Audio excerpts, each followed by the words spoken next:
À la quasi-unanimité, la Commission de l'Agriculture vient d'adopter cette semaine le rapport que je lui proposais sur l'évolution des règles zootechniques en Europe.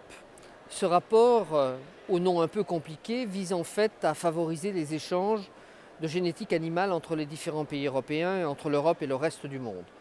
C'est un rapport important car développer le marché unique en matière de génétique, c'est offrir à l'ensemble de la population agricole européenne un bon potentiel, un fort potentiel au moment où la compétitivité fait rage, où la compétition fait rage entre les différents pays, entre les différents continents.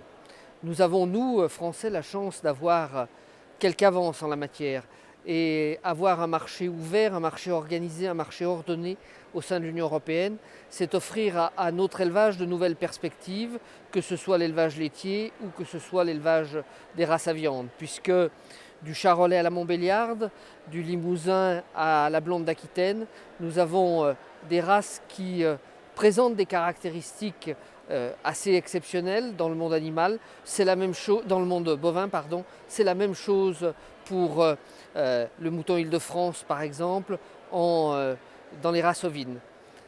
Développer le marché unique, voilà un exemple parmi tant d'autres où l'Europe nous permet de renforcer notre économie. Elle nous permet de développer des emplois non délocalisables. Elle nous permet aussi de faire avancer la technologie. Car n'oublions jamais que toutes les technologies utilisées en génétique animale ont finalement un jour servi en médecine humaine. Ce rapport va maintenant faire l'objet d'un trilogue. La version du Conseil n'est pas très éloignée de la version du Parlement européen. Je pense donc que nous pourrons obtenir d'ici la fin de l'année un bon compromis entre les positions des deux chambres et que dès le mois de janvier, nous pourrons ratifier de manière définitive en plénière ce rapport.